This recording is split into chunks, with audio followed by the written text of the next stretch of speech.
కూడి వచ్చిన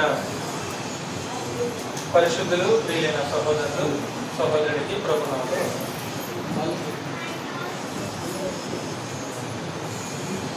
దేవుని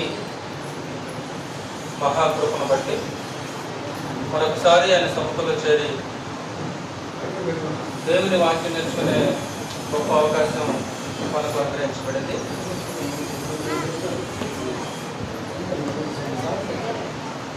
కొద్ది నిమిషాలు మనము దేవుని యొక్క వాక్యాన్ని ధ్యానం చేసుకుందాం. ఉదయం పూట సహోదరుల ద్వారా 2 పాఠాలు మనం నేర్చుకుందాం. ఒకసారి చెప్పండి 2 పాఠాల పేర్లు.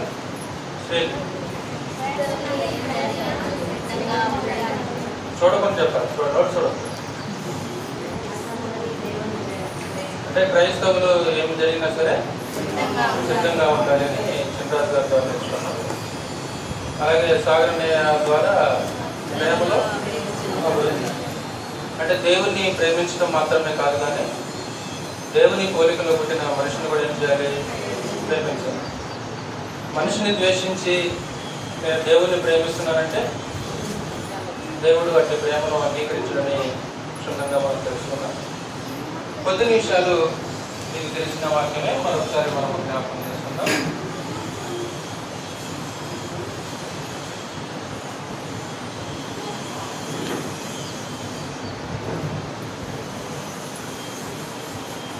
దేవుణ్ణి తెలుసుకుంటారు.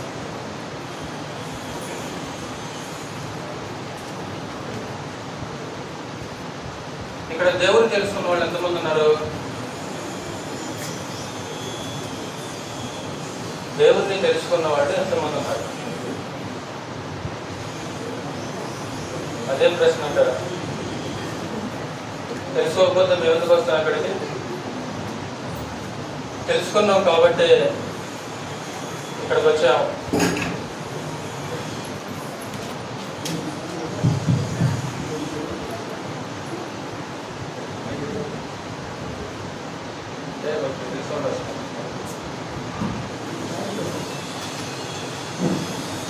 అంటే పాఠంలోకి వెళ్ళిన తర్వాత మనము దేవుణ్ణి తెలుసుకున్నామా లేదా అనేది మనకే సమాధానం దొరుకుతుంది. ఈరోజు ఇక్కడ కూర్చున్న మనం అంతా కూడా నేను దేవుణ్ణి ఎరిగాను, నేను దేవుణ్ణి తెలుసుకున్నాను అనే భావంలో ఈరోజు మనము ఉన్నాం. అసలు నిజంగా దేవుణ్ణి తెలుసుకోవడం అంటే ఏంటి? దేవుణ్ణి తెలుసుకోవడం అంటే ఏంటి? దేవుణ్ణి తెలుసుకున్న వాళ్ళు ఏం చేస్తారు? ఏం చేస్తే దేవుణ్ణి తెలుసుకున్నట్లు? దేవుడే ఆ విషయాన్ని సంపూర్ణంగా తెలియజేశారు. ఇదిగో ఇలా చేయడమే నన్ను తెలుసుకోవటం అన్నాడు. ఇలా చేయడమే నన్ను తెలుసుకోవటం. ఒకవేళ దీనికి భిన్నంగా నువ్వు చేస్తున్నావంటే నువ్వు నన్ను తెలుసుకోలేదంటాడు దేవుడు. కాబట్టి ఈరోజు ఇక్కడ కూర్చున్న మనకు మనం సమాధానం చెప్పవచ్చు, నేను దేవుని తెలుసుకున్నాను, నేను దేవుని ఎరిగాను. దేవుణ్ణి తెలుసుకున్నామో లేదో ఆ దేవుడే మనల్ని అడుగుతాడు. అంటే ఏంటి అనే విషయాలు మనం కొద్ది నిమిషాలు ఆలోచించేద్దాం. ఇందులో మొట్టమొదటిగా పాయింట్ ఏంటంటే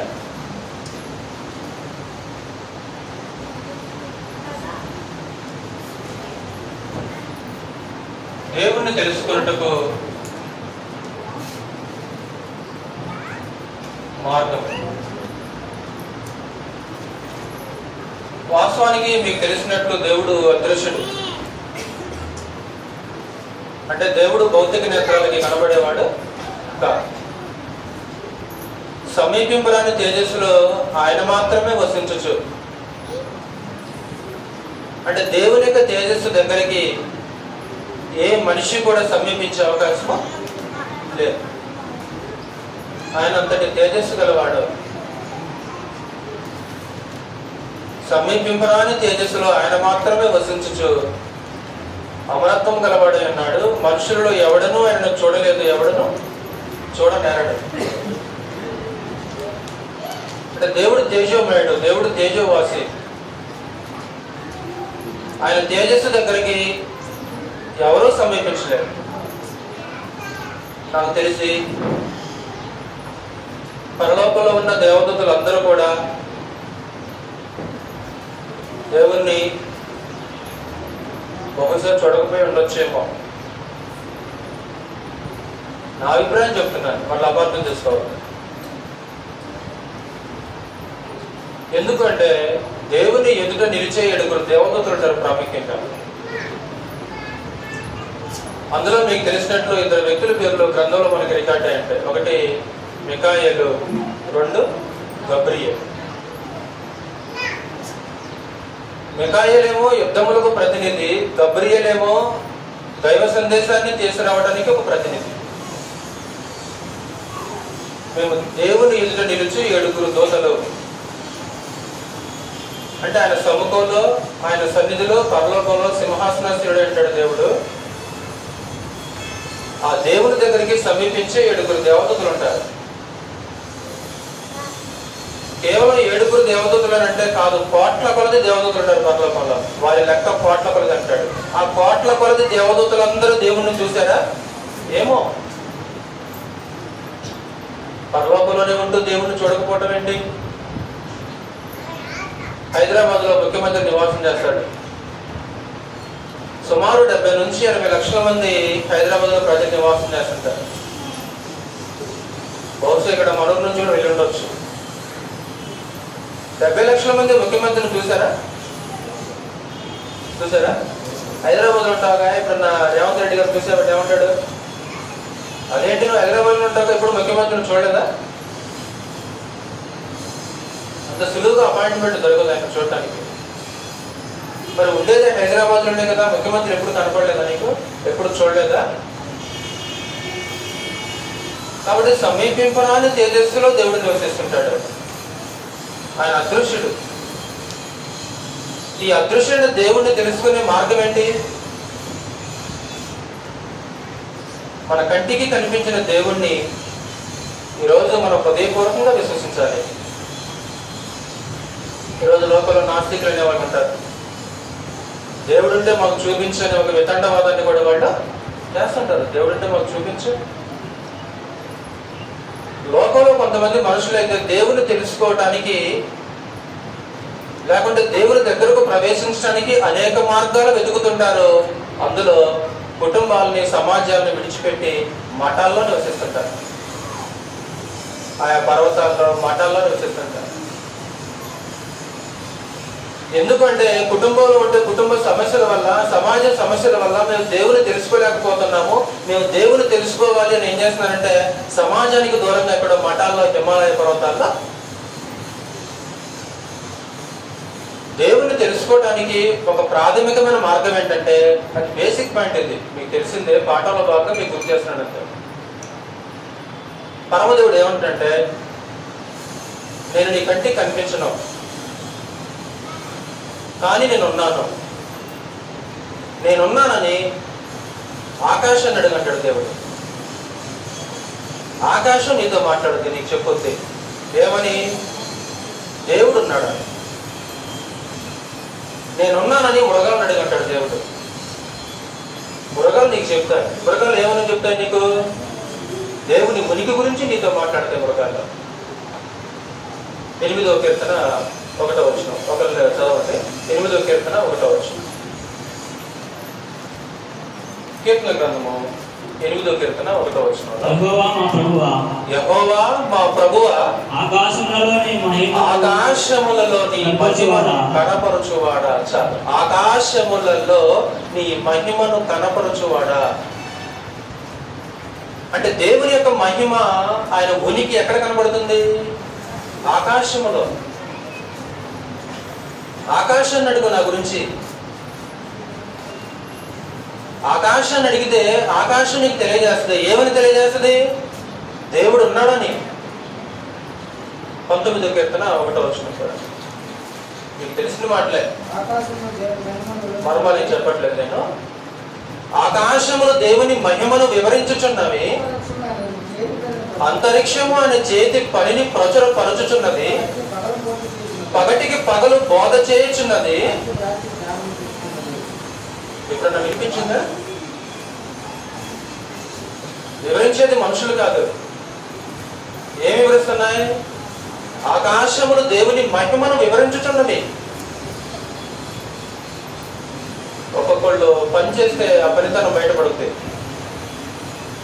ఎవరండి ఈ ఇంటికి డోమ్ చేసింది? అద్భుతంగా చేశారా?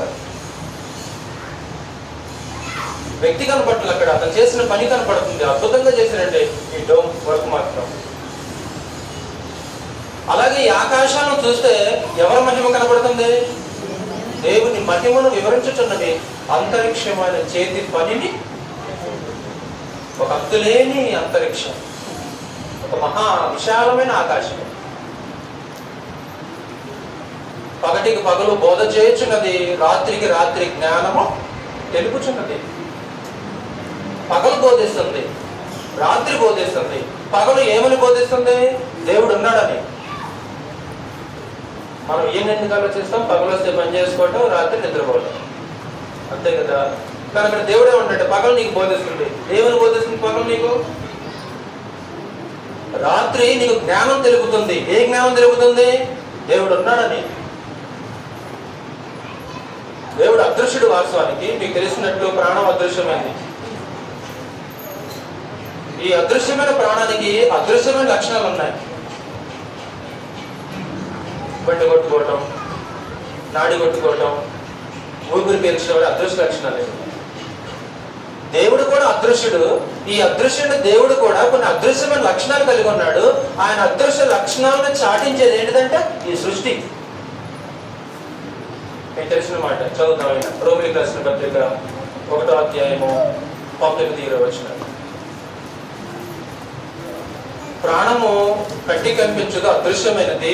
దానికి అదృశ్య లక్షణాలు ఎలాగైతే ఉంటాయో, దేవుడు అదృశ్యుడు, దేవునికి అదృశ్యమైన లక్షణాలు ఉన్నాయి. ఎక్కడ కనపడుతున్నాయి? ఇది ఈ సృష్టిలో కనపడుతున్నాయి దేవుని యొక్క అదృశ్య లక్షణాలు. చదువుకోవడం వచ్చినావా? ఎందుకనగా దేవుని గురించి తెలియ శక్యమైనదేదో అది వారి మధ్య విషదమై ఉన్నది, దేవుడే అది వారికి విషదపరిచెను. అంటే దేవుడి గురించి ఎవరో కాదు, తన్ను తానే దేవుడు విషదపరుచుకున్నాడు, తన్ను తానే తెలియపరుచుకున్నాడు, తన్ను తానే బయలుపరుచుకున్నాడు. ఎలా బయలుపరుచుకున్నాడు? ఈ సృష్టి ద్వారా దేవుడు బయలుపరుచుకున్నాడు మానవ జాతికి. నెక్స్ట్ మాట చదవండి, 20 వచనంలో.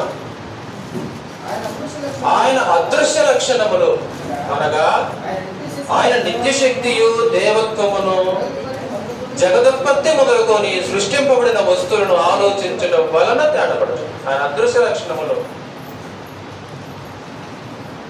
దేవుడు సర్వశక్తిమంతుడు. అదృశ్యమైన లక్షణం అది.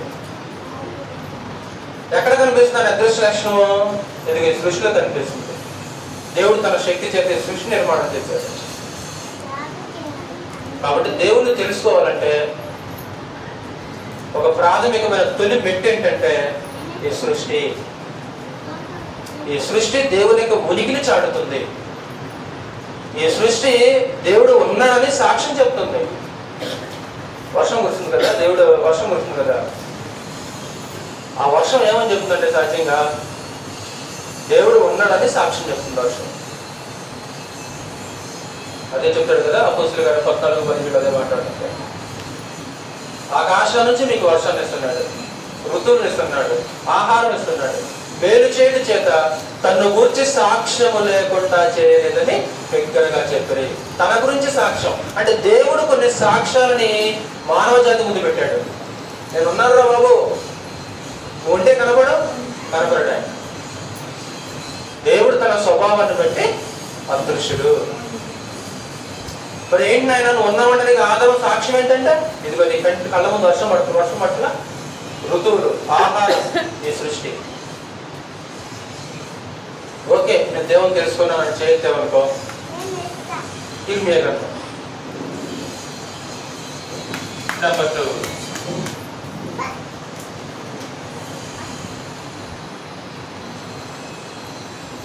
దేవుణ్ణి తెలుసుకోవడం అంటే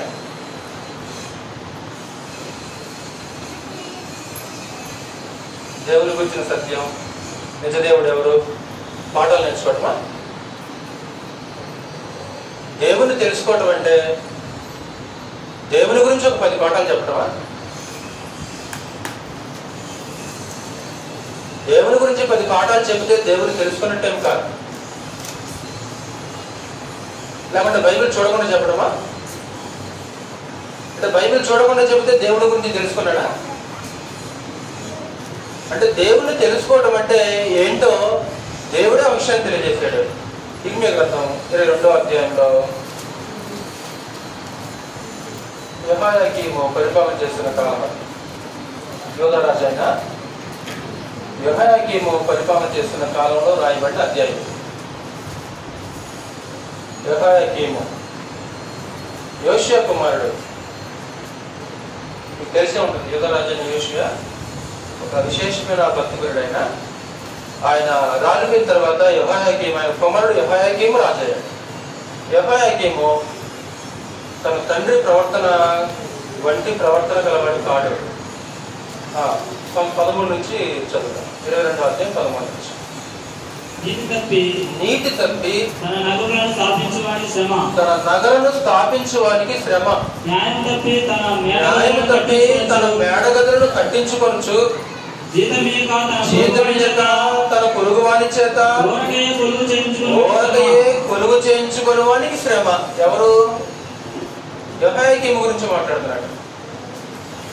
సందర్భం ఏంటంటే యెహోయాకీము ఏం చేస్తున్నాడంట? నీతి తప్పి తన నగరును స్థాపిస్తున్నాడు, న్యాయం తప్పి మేడగదులను కట్టించుకుంటున్నాడు, జీతం ఇవ్వకుండా అంటే కూలి ఇవ్వకుండా కూలి పనులు చేయించుకుంటున్నాడు. వాస్తవానికి రాజు ఏం చేయాలి? ద్వితీయోపదేశకాండం 17వ అధ్యాయం ప్రకారంగా ధర్మశాస్త్రం తన కొరకు ఒక ప్రతిని రాసుకొని దాన్ని చదువుతూ దాని ప్రకారంగా బ్రతుకుతూ దాని ప్రకారంగా రాజ్యాన్ని పరిపాలన చేయాలి. ధర్మశాస్త్రం ప్రకారంగా ఏనాటి కూలి ఆనాడు ఇయ్యాలి. కానీ ఈ మనిషి ఏం చేస్తున్నాడు? పని చేయించుకుంటున్నాడు కానీ జీతం ఇవ్వట్లేదు,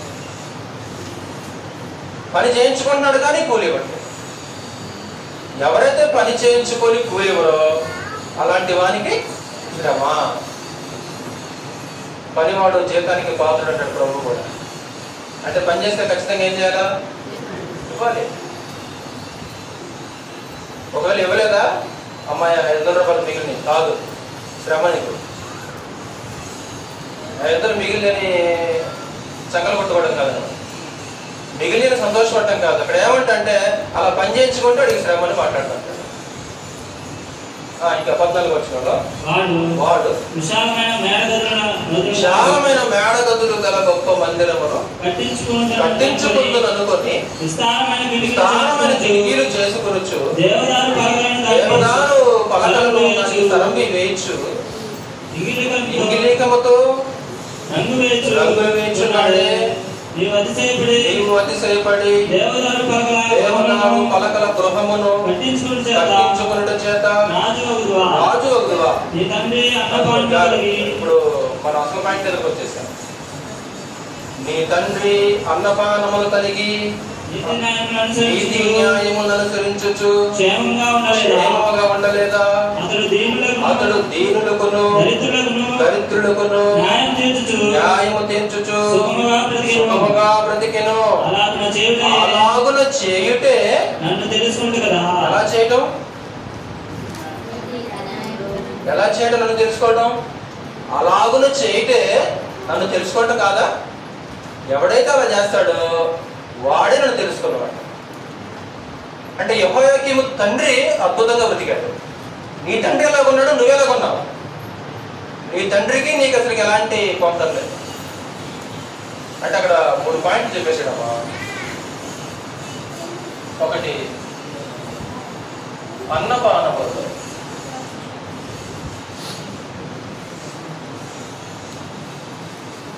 సంతృప్తి.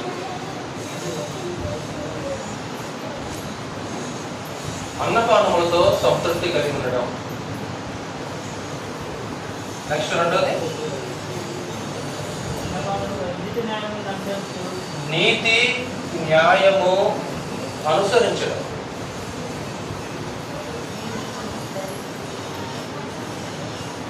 మూడు దీనులకు దరిద్రులకు సహాయము చేయడం.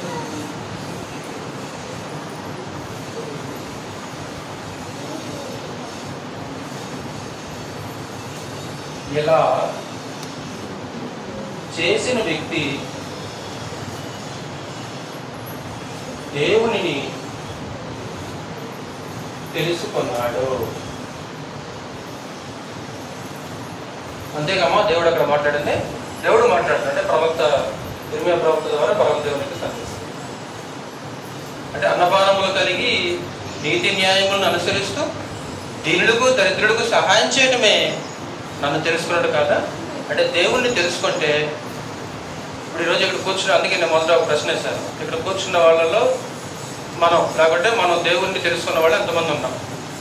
ఇప్పుడు నిజంగా మనం కూడా దేవుణ్ణి తెలుసుకుంటే అన్నపానములతో సంతృప్తి కలిగి ఉంటాం, నీతి న్యాయాన్ని అనుసరిస్తూ ఉంటాం, దీనులకు దరిద్రులకు సహాయం చేస్తుంటాం. ఒకవేళ దీనికి భిన్నంగా ఉన్నాం అనుకో, దేవుని తెలుసుకున్నాం, మనం పేరు తెలుసుకున్నాం అంతే. దేవుడు ఒక్కడే, ఆయన యెహోవా, దేవుని గురించిన సత్యం, దేవుని 10 లక్షణాలు, అంటే కేవలం పేరు తెలుసుకున్నాం, ఒక 4-5 సబ్జెక్టులు తెలుసుకున్నాం, దేవుడు ఎవరో మనకు అర్థమైంది. కానీ పరమ తండ్రి ఏమంటే నువ్వు నన్ను తెలుసుకోలేదు. అంటే అన్నపానములతో సంతృప్తి కలిగి, అంటే దేవుణ్ణి తెలుసుకున్న వాళ్ళు, దేవుణ్ణి ఎరిగిన వాళ్ళు అన్నపానములతో సంతృప్తి కలిగి ఉంటారు. అంటే సంతృప్తి అంటే అవసరమైనది లభించినప్పుడు సంతోషంగా ఉండటం. నిజంగా ఈరోజు మన జీవితాల్లో చాలు అనే మాట వస్తుందా? ఏమా నిజంగా దేవుని తెలుసుకుని మనము నిజంగా సంతృప్తిగా బ్రతుకుతున్నావా? పరదసన సంతృప్తి ఉందా మనలో? ఎప్పుడు అనగలం మనం చాలని? నాకు ఈ ఇల్లు చాలు అనగలమా? ఇంట్లో వస్తువులు ఉన్నాయా? చాలు, ఇంతవరకు చాలు అనగలమా? నాకు ఈ ఉద్యోగం చాలు, ఈ జీతం నాకు చాలు. దేవుని తెలుసుకున్నావా? పాఠాలు విన్నావా? అంటే దేవుని తెలుసుకున్న వాళ్ళు సంతృప్తిగా బ్రతుకుతారు. ఎలాంటి విచారాలకి, ఎలాంటి చింతలకి, ఎలాంటి ఫిర్యాదులకి తావుండదు.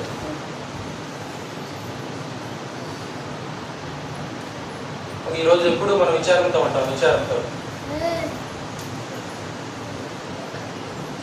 అంటే దేహ సంబంధమైనవి, భౌతికమైనవి లేవని ఎప్పుడు విచారాలతో మనం కొట్టుమిట్టాడుతుంటాం, చింతలతో ఉంటుంటాం, మనం సనుగుతుంటాం. మనం సనిగే వాళ్ళు దేవుని తెలుసుకున్న వాళ్ళు కాదు. సంతృప్తిగా ఉండండి అంటాడు. అక్కడ హెబ్రీయులకు రాసిన పత్రిక 13వ అధ్యాయంలో ఒకసారి మీకు తెలిసిన మాట చదువుతాం. సార్ హెబ్రీయులకు రాసిన పత్రిక 13వ అధ్యాయం 5వ వచనం. ధనాపేక్ష లేని వారై మీకు కలిగిన వాటితో తృప్తి పొంది ఉండుడి. మీకు కలిగిన వాటితో తృప్తి పొంది ఉండుడి. నిజంగా ఈ లేఖనానికి మనం ఎంత దూరంలో ఉన్నామో, ఈ వాక్యానికి మనం ఎంత దూరంలో ఉన్నామో నిజంగా. ఒకవేళ లేదు అయితే దాన్ని నేర్చుకోవాల్సిన అవసరం ఉంటుంది. ఒకవేళ సంతృప్తి అనేది లేదా, దాన్ని నేర్చుకోవాలి. సైకిల్ దొరకడం పుట్టుకతో వచ్చిందా? నేర్చుకున్నాను. ఒకప్పుడు సంతృప్తి లేదు. ఎప్పుడు? లోకంలో ఉన్నప్పుడు. క్రీస్తులోకి వచ్చేసిన తర్వాత పౌలు మాట అంటాడు. పౌలుకు లేదు గతంలో. ఎక్కడ నుంచి వచ్చింది ఇక్కడికి? ఎందుకంటే నేను ఏ స్థితిలో ఉన్నానో ఆ స్థితిలో సంతృప్తి కలిగి ఉంట నేర్చుకున్నా. నేను పుట్టుకతో వచ్చిందా పౌలు? నీకు రాలా. దీన స్థితిలో ఉండనెరుగుదును, సంపన్న స్థితిలో ఉండనెరుగుదును. సువార్త ప్రకటించడానికి పిలిచారు, ఒకళ్ళు పండుకోవడానికి పరుపేశారు, సంతృప్తిగా పండుకుంటారు. ఇంకొకరు ఇంటికి పిలిచారు సువార్త ప్రకటించడానికి, అక్కడ నేల మీదనే పండుకోబెట్టారు. అయినా సరే ఏమంటాడు పౌలు? నేను దీన స్థితిలో ఉండనెరుగుదును, సంపన్న స్థితిలో ఉండనెరుగుదును. కడుపు నిండి ఇండుటకును, ఆకలి కొని ఇండుటకును నేను నేర్చుకున్నా. అంటే ఒకవేళ లేకపోతే క్రీస్తులోకి వచ్చేసిన తర్వాత ఏం చేయాలంటే సంతృప్తిగా బ్రతకడం అనేది నేర్చుకోవాలి. దాన్ని అలవర్చుకోవాలి. ఇప్పుడు ప్రభు కూడా నేర్చుకోమనే కదా మనకి పిలుపునిచ్చింది. మత్తయి సువార్త 11వ అధ్యాయం ఏమంటాడు? ప్రయాసపడి భారం మోసుకున్న సమస్త జనులు నా ఎద్దకు రండి, నేను సాత్వికుడు దేని మనసు గలవాడు, మీరు నా ఎద్దకు వచ్చి నేర్చుకునండి. ఏం నేర్చుకోవాలి? ప్రభు దగ్గరకు వచ్చి. ఎన్ని సంవత్సరాల నుంచి ప్రభు దగ్గరకు వస్తున్నాం మనం? ఈరోజు మనం కూడుకున్నాం కదా, ఎవరి దగ్గర మనం కూడుకున్నాం? ప్రభు దగ్గర కూడుకున్నాం మనం. అంటే సంఘంగా కూడుకున్న ప్రతిసారి కూడా మనం ఎవరి దగ్గర కూడుకుంటున్నాం? ప్రభు దగ్గర కూడుకుంటున్నాం. మనం ప్రభు దగ్గరకు మనం వస్తున్నాం. ప్రభు దగ్గరకు ఎందుకు రావాలి? ఎందుకు రమ్మన్నాడు ఆయన? నా యొద్దకు వచ్చి నేర్చుకోండి అంటే ఇన్ని సంవత్సరాలు మనం ప్రభుతో సహవాసం చేస్తున్నా సరే ఇంతకీ ఏం నేర్చుకున్నాం మనం? 5 సంవత్సరాలు అయింది నేను ప్రభుతో సహవాసం చేయబట్టి. ఏం నేర్చుకున్నా 5 సంవత్సరాల్లో? 5 సంవత్సరాలు ఏం నేర్చుకున్నావమ్మా? నేను 10 సంవత్సరాలు అయింది బాప్తిసం పొంది. 10 సంవత్సరాల నుంచి ప్రభుతో నేను సహవాసం చేస్తున్నాడు. 10 సంవత్సరాల నుంచి ఏం నేర్చుకున్నావు? స్కూల్ పిల్లలు 5-10 తరగతి పంపించామమ్మా, ఏం నేర్చుకోలేదు. ఏమి ఎలా ఉంటాం మనం? మరి ఆ పరలోకపు తండ్రి అంటే సంతృప్తి కలిగినట్టు అనేది నేర్చుకోవడం అనేది చాలా అవసరం అండి. సంతృప్తిగా ఉంటేనంట ఎలాంటి ఆందోళన కానీ ఒత్తిడి కానీ ఉండదంట. అసలు ఎప్పుడు సంతోషంగా ఉంటారంట. మీకు తెలుసా, న్యూస్లో ఒకసారి ప్రపంచంలో సంతోషంగా ఉన్న దేశాల యొక్క లిస్ట్ చేస్తారు. ఎక్కువగా యూరోప్ కంట్రీలో నాకు తెలిసి ఫిన్లాండ్, స్వీడన్ వస్తాడు. మన భారతదేశం 80 స్థానంలో 90 స్థానంలో ఉంటుంది. ఎప్పుడు అది ఫిన్లాండ్ ఉంటుంది. ఎప్పుడు సంతోషంగా ఉండరు ఆ దేశంలో. ఎందుకు మీరు ఎందుకు ఇలా సంతోషంగా ఉన్నట్టు 2 కారణాలు చెప్తారు. ఒకటి, మేము సంతృప్తి కలిగి ఉంటాము. 2, మేము ఇతరులకు సహాయం చేస్తాము. అంటే సంతృప్తిగా ఉంటే సంతోషంగా ఉండగలం, సంతోషంగా ఉంటాం. ఇతరులకు సహాయం చేస్తే అదే మాట, దీనుడుకును దరిద్రుడుకును సహాయం చేయటం అని తెలుసుకోవటం కదా. ఎప్పుడు ఆ యూరోప్ ఖండంలో ఉన్న ఆ దేశాల్లో వస్తుంటాయి. ఎక్కువ వాళ్ళు వెళ్ళి ఎంకరేజ్ చేస్తున్నారు, మీరు ఇలా సంతోషంగా ఉన్న కారణం ఏంటి, ఇంత హ్యాపీగా ఎందుకున్నారు మీరు? ఎందుకంటే మేము కలిగిన వాటితో సంతృప్తిగా ఉంటాం మేము. 2వది, మాకు కలిగిన దానిలో మేము ఇతరులకి సహాయం చేస్తాం. ఇప్పుడు ఇతరులకు సహాయం చేసినప్పుడు ఇంటర్నల్ కూడా మన ఫీలింగ్ ఎలా ఉంటుంది? ఆనందం ఉండదా? ఉండదా? ఎంత హ్యాపీగా ఉంటుంది మనసు, హృదయం. అంటే దేవుని తెలుసుకోవడం అంటే ఏంటి? ఆదివారం చర్చికి రావడమా? నాకు పాటలు పాడేసి చెప్పింది వినేసి తోచిని కానికేసి వెళ్ళిపోవడం, ఇక నేను దేవుని తెలుసుకున్నానా? ఇలా చేయడం నన్ను తెలుసుకోవటం. ఎలా చేయటం? అన్నపానములతో సంతృప్తి కలిగి ఉండటం. అంటే బైబిల్లో భక్తులు కూడా ఏం కోరుకున్నారంటే అవే కోరుకున్నారు. ఇప్పుడు ఏశావుకు భయపడి సిరియా ప్రయాణం అయిపోతున్నాడు యాకోబు. ఒక రాత్రిపూట బేతుల దగ్గర పండుకొని రాయిని తలగడగా చేసుకొని పండుకుంటాడు. కల వస్తుంది ఆయన. పరలోకానికి ఒక నిచ్చెన వేయబడుద్ది, దేవదూతలు ఎక్కుతూ దిగుతుంటారు, లేచి భయపడతాడు. అప్పుడు ఆయన ఒక ప్రమాణం చేసేట్టు ప్రార్థన చేస్తాడు. ప్రార్థన చదువుదాం మాట చదువు ఒకసారి. ఆదికాండము 28వ అధ్యాయము 20వ వచనం. ఆదికాండము 28వ అధ్యాయము 20వ వచనం. ఏం కోరుకుంటాడు యాకోబు? అప్పుడు యాకోబు, నేను తిరిగి నా తండ్రి ఇంటికి క్షేమముగా వచ్చినట్లు దేవుడు నాకు తోడయుండి నేను వెళ్ళుచున్న ఈ మార్గములో నన్ను కాపాడి తినుటకు ఆహారమును ధరించుకున్నటకు వస్త్రములను నాకు దయచేసిన ఎడల ఏం కోరుకున్నామా? అలా ఏం కోరుకున్నాడు వరదన? ఒకటే, నన్ను కాపాడాలి ఆయన. 2 తినడానికి ఆహారం ఉండాలి. 3 ధరించుకున్నట్టుగా వస్త్రాలు. ఈ కనుక నాకు దయచేస్తే యెహోవా నాకు దేవుడై ఉంటాడు. నిజంగా మనం ఈ 3 కోరుకుంటామా? సొలొమోను కూడా ఏమడిగాడు? అద్భుతం, అది అద్భుతం అసలు. ఇప్పుడు వాటి మీద మనం మనసు పెట్టాల్సిన అవసరం లేదు, ఆటోమేటిక్గా వచ్చేస్తుంది అది. మీరు అడగక మునిపే మీ అక్కర్లేవు మీ పరలోకపు తండ్రికి. ఇప్పుడు అడిగితే సైకిల్ కొనిస్తున్నావమ్మా ఆ బిడ్డకి? అడిగితే సైకిల్ కొనిస్తావా చిన్నపిల్లలకి? ఆటోమేటిక్ వచ్చేస్తుంటాయి. మనం చింతించి మనం పోగొట్టుకుంటాం అంతే. ఇచ్చి చింతించాల్సిన అవసరం లేదు అసలుకి. అంటే ఇక్కడ దేవుణ్ణి నమ్మిన వాళ్ళు, ఎరిగిన వాళ్ళు కూడా ఏం కోరుకున్నారంటే, చూడండి ఒక అద్భుతమైన మాట అక్కడ. యెహోవా నాకు దేవుడు ఉంటాడు. ఏమిస్తే కారు ఇస్తే, ఉద్యోగం ఇస్తే, ప్రమోషన్ ఇస్తేనే యెహోవా నాకు దేవుడు. ప్రమోషన్ ఇవ్వకపోతే దేవుడు కదా. నీకు దేవుడు కాకుండా పోతాడేమో. కాపాడితేనే దేవుడు, కాపాడకపోతే షడ్రకు మెషక్ అబేద్నెగో ఏమన్నారు? రక్షింపకపోయినను, రక్షించడానికి సమర్థుడైనా మరి రక్షించబోయిన అవసరం చేస్తావా? చెయ్యం. రక్షించబోయిన అవసరం చేయం. అంటే రక్షించిన దేవుడే, రక్షించకపోయినా సరే కాపాడిన దేవుడే, కాపాడపోయిన దేవుడే. ఏం దేవుడమ్మా ఈ దేవుడు? మనం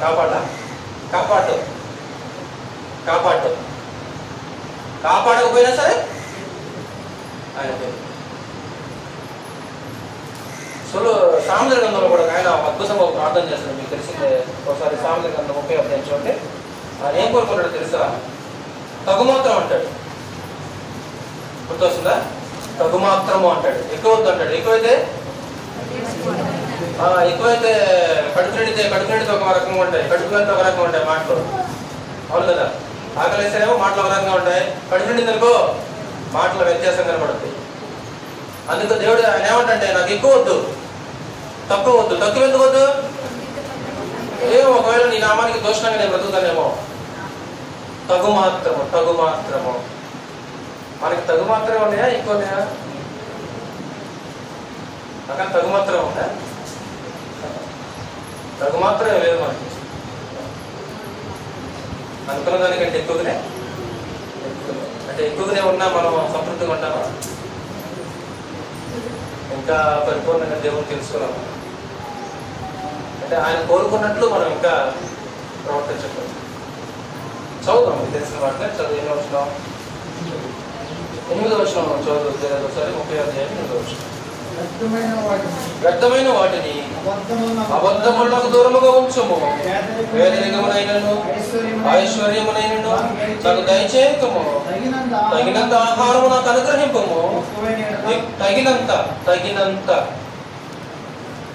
చాలు నాకు. తగినన్ని చీరలు ఉన్నాయా? చీరలో తగినన్నే ఉన్నాయా? తగినట్టు కంటే చాలా ఎక్కువ ఉన్నాయా? చాలా. ఇప్పుడు ఈరోజు పురుషులు కూడా ఎక్కువైపోయిందంటే 2 జతలు ఉండే అంతకుముందు. ఇప్పుడు 2 జతలే కాదు, సుమారు 6, 7, 10 ఉన్నాయి. ఒకప్పుడు 2 జతలే ఉంటాయి పురుషులకి. ఇప్పుడు పురుషులు కూడా ఎక్కువైపోయాయి. వాళ్ళకంటే తక్కువేనా? అంటే ఇప్పుడు తగినంతేం కాదు. అంటే పేపర్లో ఒక న్యూస్ వేసారట. ఇండియాలో ఉన్న పిల్లల్లో వస్తువులు తగినంత ఉంచుకోగా మిగతాయి తీసేసారంట. ఆఫ్రికా ఖండానికంతా పంచొచ్చాడు. ఏదైనా 2 ఉంటాయా, 3 ఎక్కువ ఉంటాయా, 1 ఉంటుందా? సెల్ ఫోన్లు ఎన్ని ఉంటాయి? నీళ్ళు తాగే గ్లాసులు ఎన్ని ఉంటాయి? అదే అంటే ఒక సర్వే అంటే ఇండియాలో ఇళ్లలో వాళ్ళకు తగినంత సామాన్ ఉంచుకోగా మిగతా తీసేసానంట. ఆఫ్రికా ఖండానికంతా పంచొచ్చాడు, అన్ని దేశాలు పంచొచ్చాడు. అంటే మన ఇండియాలో సామాన్ పిచ్చి మనకి. సామాన్ కొనుక్కోవాలి, ఇంకా కొనుక్కోవాలి. సెల్ ఫోన్ నిండిపోవాలి. అంటే మనకు తగినంత ఏం కాదు, తగినంత కంటే ఉన్నాయి. అయినా సరే ఇంకా కావాలి.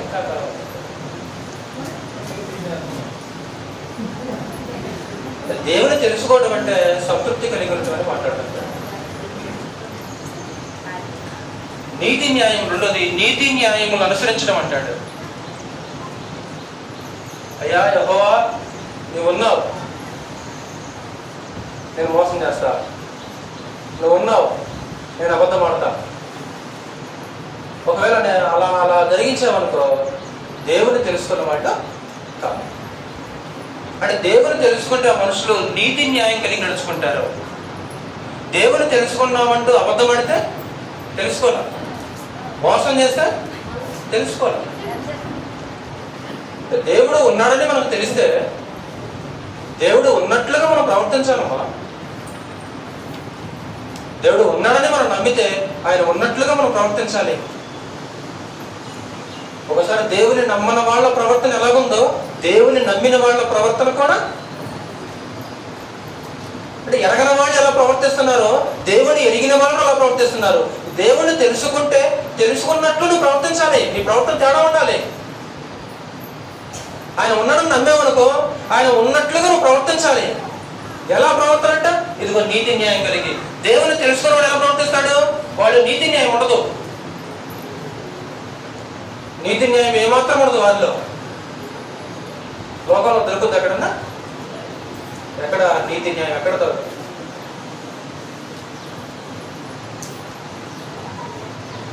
ఈ ప్రపంచంలో అంటే ఈ భూమి మీద అనేక జాతులు ఉన్నాయి. యూదులకు ఇశ్రాయేలుకు తెలిసినంతగా యెహోవా దేవుడి గురించి ఏ జాతికి ఎక్కువ తెలియదు. ఎందుకంటే అతనికి మొట్టమొదట ఈ లోకానికి దేవుడు వారి ద్వారానే తను తాను ప్రత్యక్షపరచుకున్నాడు. కానీ యేసుక్రీస్తు వారు ఏమంటారంటే మీరు దేవుడిని ఎరగలేదంటారు. అదేంటి? ధర్మశాస్త్రం వాళ్ళది, నిబంధనల వారివి, వాగ్దానాల వారివి అన్నీ వాళ్ళవే. వారి ద్వారానే దేవుడు లోకానికి పరిచయం చేసుకున్నాడు. కానీ ప్రభువు ఏమంటే అసలు మీరు దేవుని తెలుసుకోవాలా, మీరు దేవుని ఎరగల. ఎందుకు? మీరు అబద్ధికులు, మీరు నన్నైనను నా తండ్రినైనను ఎరగరు. అంటే అబద్ధికులు దేవుణ్ణి తెలుసుకోలేదు. నిజంగా ఇక్కడ కూర్చున్న మనం అతి సులువుగా చేసే తప్పు ఏంటంటే అబద్ధం. నిజంగా 100% అనుకున్నాం. చేతులు ఎత్తండి. 100% అయ్యా నేను బాప్టిజం పొందిన దగ్గర నుంచి ఇప్పుడు నేను అబద్ధం అంటలేదు. అబద్ధికులు దేవుని తెలుసుకోలా, దేవుని ఎరగలా.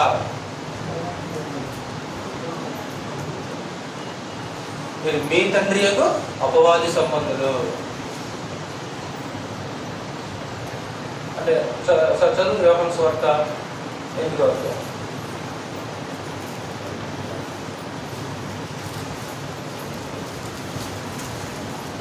పోనీ 55 వచ్చి 55 వచ్చి 8వ అధ్యాయం.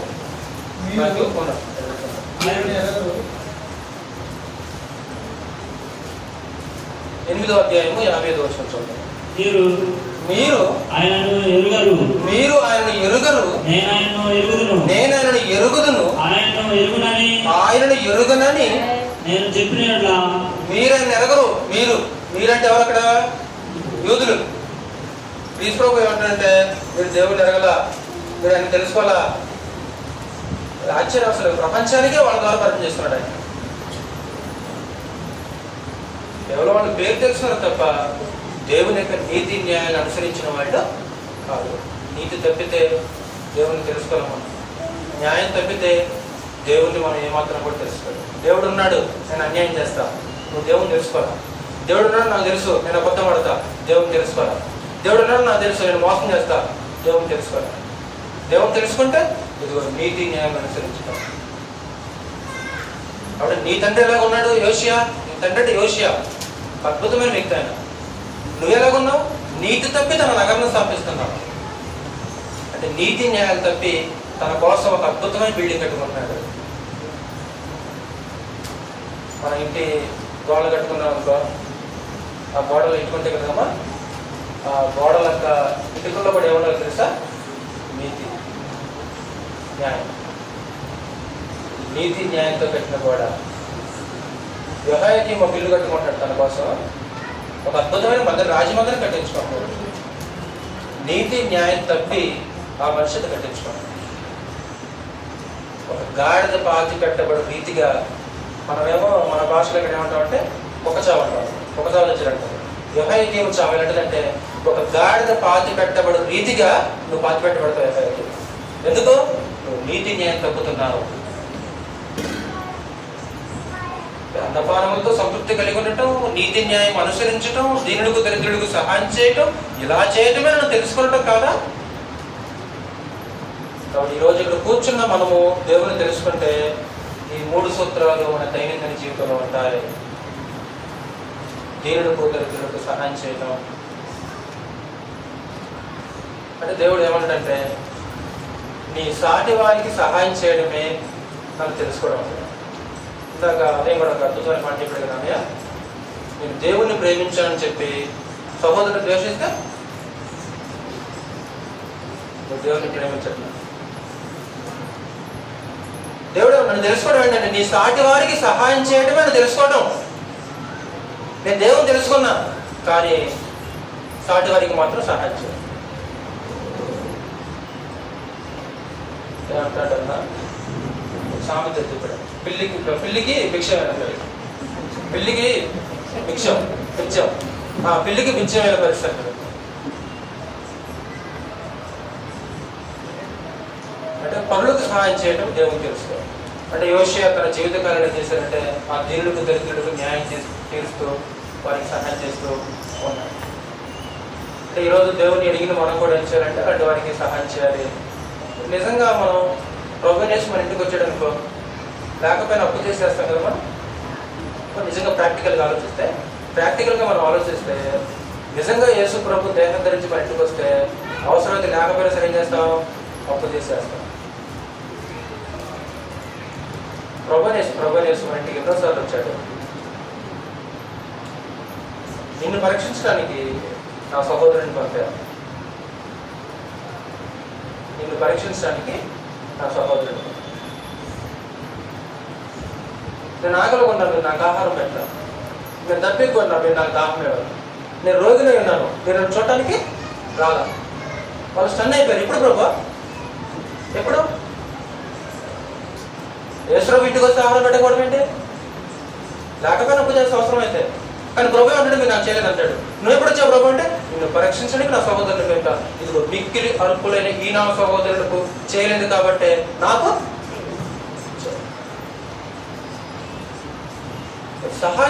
సహాయం చేయటమే దేవుని తెలుసుకోవటం. ఎందుకు చెప్పాను కదా, మీరు ఇంత సంతోషంగా ఉండడానికి కారణం ఏంటంటే ఫిన్లాండ్ దేశంలో అడిగితే మేము మాకు ఉన్న దాంట్లో మేము సహాయం చేస్తామని. అంటే ఒక సర్వేలు కూడా ఏమన్నంటే ఎక్కువ కాలం జీవిస్తారంటే కాబట్టి ఎవరైతే సంతృష్టిగా ఉంటారో, ఎవరైతే ఇతరులకు సహాయం చేస్తారో వాళ్ళకి ఆయుష్ కూడా ఎక్కువగా ఉంటుందంట. ఎందుకంటే హృదయం ఎల్లప్పుడూ సంతోషంగా ఉంటుంది. హృదయం విచారంగా ఉందనుకో దేహానికి కూడా రోగాలు వస్తాయి. తెలుసా మీకు? హృదయం విచారంగా చింతలతో ఉంది, దేహానికి కూడా రోగాలే, ఆయుష్ కూడా కుంగిపోద్ది. అంటే ఇతరులకు సహాయం చేయటమే. అంటే ప్రభు వస్తే ఎలాగ చేర్చుకొని ఎలా పంపిస్తామో ఈరోజు ఒకవేళ సహోదరులు మన ఇంటికి వచ్చేసారనుకో ప్రభువును చేర్చుకున్నట్టు. అసలు దావీదు ఏమంటాడు, దేవునికి తగినట్టుగా నీవు వారిని సాగనంపనీయడలా. అంటే కొంతమంది సువార్త ప్రకటించుకుంటూ గాయి ఉండే ప్రాంతానికి గాయి ఉండే వాళ్ళు ప్రకటించి యోహాను దగ్గరికి వెళ్ళాడు. అప్పుడు గాయి గురించి వాళ్ళు యోహాను దగ్గర సాక్ష్యం ఇస్తున్నారు. దాన్ని అభినందిస్తూ యోహాను 3వ పత్రిక రాశాడు. అక్కడ యోహాను గాయితో ఒక మాట అంటాడు, నీవు దేవునికి తగినట్టు వారిని సాగనంపనీయడలా. అంటే ఎలా చేర్చుకోవాలి, ఎలా పంపించాలి చదువుదాం అన్నమాట. ఒకసారి యోహాను రాసిన 3వ పత్రిక, యోహాను రాసిన 3వ పత్రిక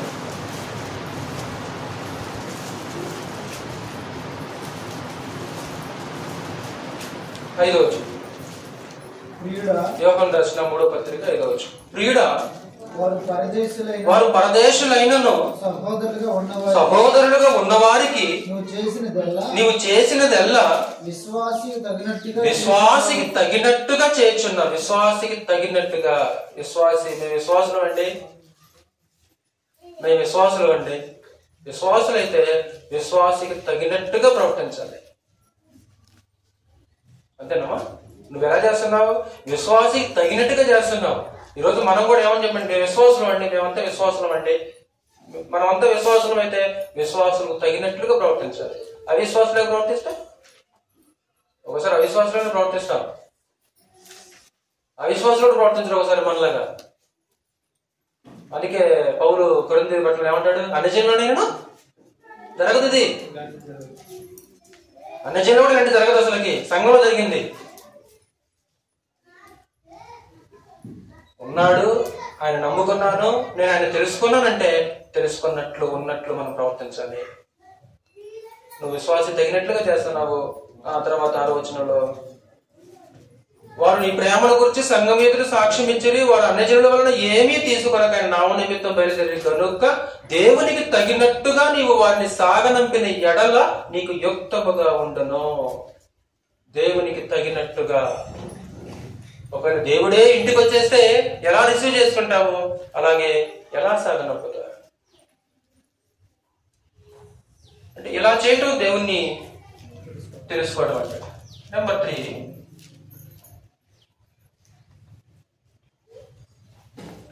దేవుణ్ణి తెలుసుకుంటే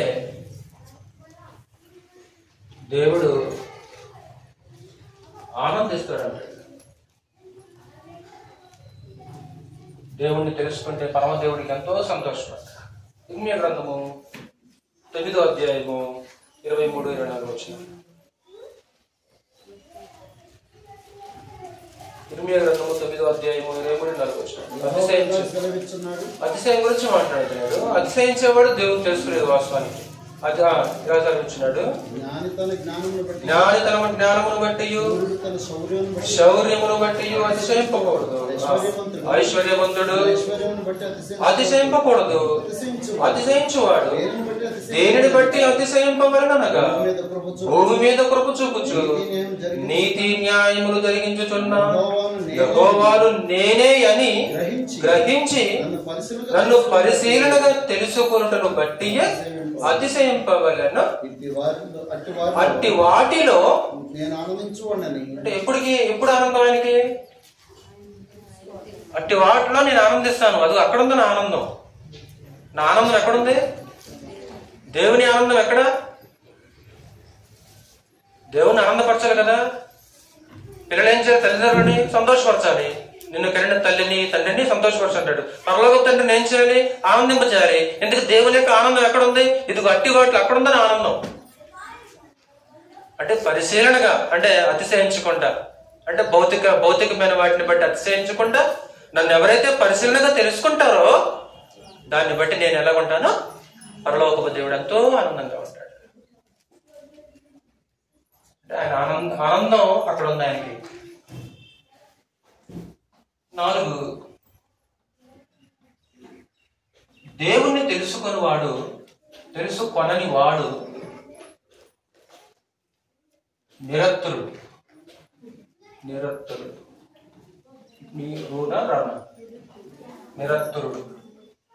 అంటే ఉత్తరం చెప్పలేనివాడు, సమాధానము చెప్పలేనివాడు. అందుకే ఇందాక మనం చదివిన లేఖన భాగంలో అక్కడ అదే అంటాడు, నిరత్తులై ఉన్నారు వాళ్ళు. భవిష్యత్తులో యేసుక్రీస్తు రెండోసారి ప్రత్యక్షమైన తర్వాత, అయ్యా నీ గురించి నాకు ఎవరు ప్రకటించలేదు, ఛాన్స్ ఉండదు వాళ్ళు అంటానికి. అయ్యా యెహోవా తండ్రి నాయనా నీ గురించి నాకు ఎవరు చెప్పలేదు. అందుకే అక్కడ నిరత్తుడు, ఉత్తరం చెప్పలేని వాడు, సమాధానం చెప్పలేని వాడు, జవాబు చెప్పలేని వాడు, ఇక ప్రశ్నించే హక్కు లేదు ఇప్పటికి. ఎందుకంటే దేవుడు తన గురించి తెలుసుకోవాల్సింది ఏమంటాడు అక్కడ? విశదమై ఉన్నది. దేవుడు అది వారికి విశదపరచను. కానీ వాడి అవివేకుడిని అంధకారం అయిపోయింది. అంధకారం కావడం వల్ల గ్రహించలేకపోతున్నారు ఆయన ఉనికిని. కాబట్టి నిరత్తులై ఉన్నారు అంటే దేవుడు తాను ఉన్నాను విశదపరుచుకున్నాడు. చివరిగా ఒక పాయింట్ చెప్పి నేను ముగించేస్తాను. ఒకవేళ దేవుడిని తెలుసుకోకపోతే, దేవునిని తెలుసుకోకపోతే లేదా ఎరుగకపోతే,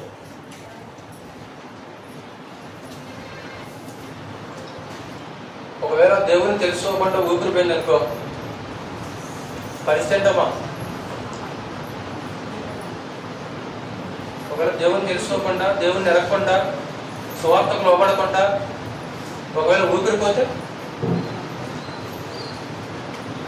సరే ఊపిరిపోదు, నాకు ఆరోగ్యం ఉంది, ఇంకా నాకు ఆయుష్ ఉంది, ఓకే, యేసుక్రీస్తు రెండోసారి వస్తే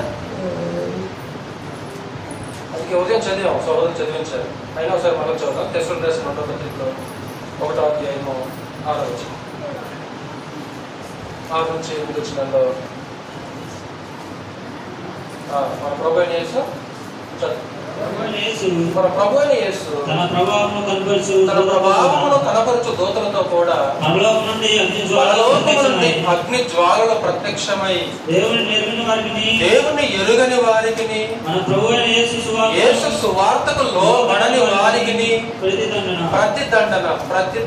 ఎవరికి ప్రతిదండన? దేవుని ఎరగని వారికి, 2 ఆయన సువార్తకు లోబడని వారికి. ఎక్కడన్నా ఇంకా సువార్తకు లోబడిన ఉన్నారా? ఎక్కడున్నాం? ఏ స్థితిలో ఉన్నాం మనం? ఒకవేళ సువార్తకు లోబడకుండా ఉంటే మనం ఉన్న స్థితి ఏంటి? ఏ స్థలంలో మనం ఉన్నాం అంటే దేవుణ్ణి తెలుసుకోకపోవడం అంటే ఒక ప్రాథమికమైన నేరం అది. ఆయన ఎరకపోవడం ఒక ప్రాథమికమైన పాపం అది. నేను నరహత్య చేయట్లేదు, నేను విభజించట్లేదు, మోసం చేయట్లేదు, నేను విగ్రహాలను చేయట్లేదు, నేను నిజ దేవుణ్ణి మాత్రం తెలుసుకోవాలి.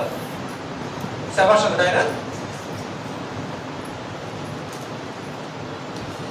అది ఎరగటం అనేది చాలా ప్రాముఖ్యమైనదమ్మా. ఒకవేళ ఎరగకపోతే ఏమంటారంటే ప్రభువైన యేసు అగ్నిజ్వాలలో ప్రత్యక్షమై, ఎవరైతే ఆయన తెలుసుకోకుండా, ఆయన ఎరగకుండా సువార్త ప్రకటిస్తున్నా సరే, సువార్తకు లోబడకుండా ఆ జీవితాన్ని కాలయాపన చేస్తుంటారో ప్రభువైన యేసు ప్రత్యక్షమైనప్పుడు ఏం చేస్తారంట?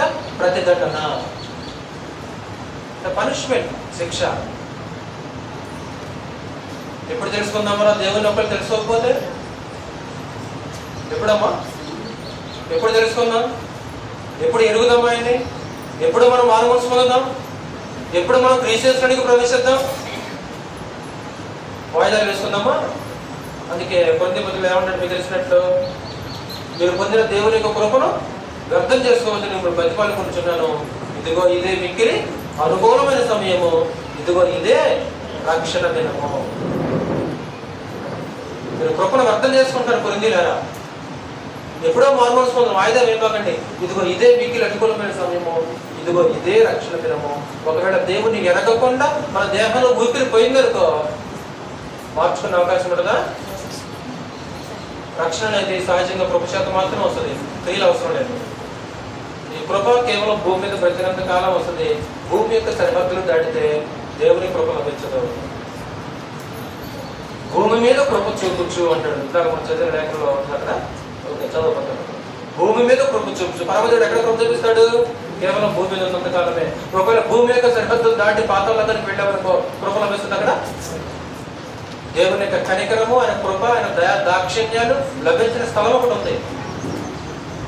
అక్కడికి వెళ్ళిన తర్వాత ఎంత మార్చుకోవాలని చూసినా సరే అది దొరికే అవకాశము లేదు.